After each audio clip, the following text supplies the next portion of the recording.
Pawan Kalyan frustration పీక్స్లోకి వెళ్ళింది అనేది నిన్న సభ చూస్తే అర్థమైంది. ఈరోజు పవన్ కళ్యాణ్ తెలుసుకోవాల్సింది ఆవేశంగా ఊగితేనో గట్టిగా అరిసి మాట్లాడితే ఓట్లు పడతాయంటే ఆర్ నారాయణమూర్తి గారు ఎప్పుడో ప్రధానమంత్రి అయి ఉండేవారు. సో ఆవేశంగా ఊగామా అరిచి మాట్లాడామా అనేది కాదు. మనం పార్టీ పెడితే ప్రజలకు ఏం చేయబోతున్నాం అనేది చెప్పాలి. ఆ అధికారంలో వచ్చే క్రమంలో ప్రతిపక్ష నాయకుడిగా ఏం చేశాము అనేది ఇక్కడ ప్రజలందరూ కూడా గమనిస్తారు. పార్టీ పెట్టి ఎన్నేళ్ళయింది? దాదాపుగా జగన్ గారు పార్టీ పెట్టిన దానికి పవన్ కళ్యాణ్ పార్టీ పెట్టిన దానికి 1 year తేడా ఉంటుంది అంతే. మరి ఈరోజు జగన్మోహన్ రెడ్డి గారు 151 సీట్లతో తిరుగులేని ముఖ్యమంత్రిగా ప్రజల ఆశీస్సులతో ఎలా అయ్యాడు? ఊరికే అయిపోలేదుగా. మరి నువ్వు కనీసం 2 చోట్ల నించుంటే 2 చోట్ల కూడా ఎమ్మెల్యేగా గెలవలేకపోయావు అంటే అర్థం చేసుకోవాలి. ఈరోజు సిగ్గుచేటు ఏంటంటే ఒక పార్టీ ప్రెసిడెంట్గా ఉండి 24 సీట్లకే పరిమితం అయిపోయి మళ్ళీ క్యాడర్ని తిడతాడు. మనకెక్కడుందయ్యా బూత్ కమిటీలు?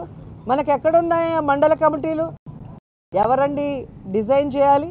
మండల కమిటీలను ఎవరు ఏర్పాటు చేయాలి? బూత్ కమిటీలను ఎవరు ఏర్పాటు చేయాలి? పార్టీ ప్రెసిడెంట్ చేయాలి. నువ్వు పార్టీ ప్రెసిడెంట్ పేరుకే తప్ప ఏ రోజైనా పార్టీ నిర్మాణ పనులు చేసావా? నీ తప్పుని ఈరోజు కార్యకర్తల మీద జన సైనికుల మీద రుద్దాలని నీ ఫ్రస్ట్రేషన్ని చూపించడం అనేది సిగ్గుచేటు. ఈరోజు ముష్టి 30 సీట్లు కూడా తెచ్చుకోలేని నువ్వు నిన్న జగనన్నని అతపాతాలానికి తొక్కుతానంటున్నావు. నువ్వు చంద్రబాబు నాయుడు దగ్గర ఊడిగం చేస్తూ ఈరోజు అధపాతాలానికి వెళ్ళావు అనేది నిన్న మీటింగ్తో స్పష్టంగా అర్థమైపోయింది. ఈరోజు ఆంధ్రప్రదేశ్లో టూరిజంలో 3rd place వచ్చాము అంటే తిరుమల తిరుపతి దేవస్థానానికి పర్యాటకులు అధికంగా రావటం, అన్ని ఫెసిలిటీస్ తిరుమలకు ఉండటం వల్ల. సో అదే క్రమాన్ని రాష్ట్రమంతా కూడా ఉండే ముఖ్యమైన టెంపుల్స్ అన్నిటినీ కూడా ఆ విధంగానే పర్యాటకులు వచ్చే విధంగా ఈరోజు ఈ ప్యాకేజెస్ అనేది డిజైన్ చేయడం జరిగింది. అంతకుముందు ఆ సీజన్లో అంటే కార్తీక మాసం వచ్చినప్పుడు పంచారామాలు కానీ అలా ఏ మాసంలో ఆ మాసం సంబంధించిన టెంపుల్స్ని చేస్తూ వచ్చాం.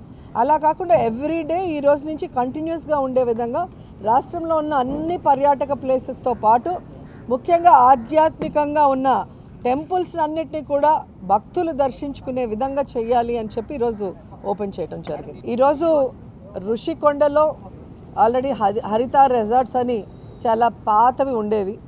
వాటి ప్లేస్లో అత్యంత ఆధునీకరించి ఈరోజు వరల్డ్ క్లాస్ లెవెల్ అని చెప్పచ్చు.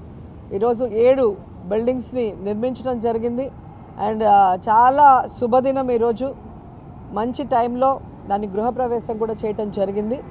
యాక్చువల్గా టూరిజం కోసం అన్ని పర్మిషన్స్ తీసుకొని చాలా అద్భుతంగా 7 భవనాలని నిర్మించడం జరిగింది. కానీ ఈ మధ్య 3-man కమిటీ ముఖ్యమంత్రి గారు వస్తే మరి పార్టీ కార్యాలయంగా ముఖ్యమంత్రి అంటే పర్సనల్గా కాదు కదా. సో ముఖ్యమంత్రి గారు ఎక్కడుంటే బాగుంటుంది, ఎక్కడి నుంచి పరిపాలిస్తే బాగుంటుంది అన్న క్రమంలో 3-man కమిటీ వైజాగ్లో ఉన్న అన్ని ప్రదేశాలని కూడా సందర్శించారు.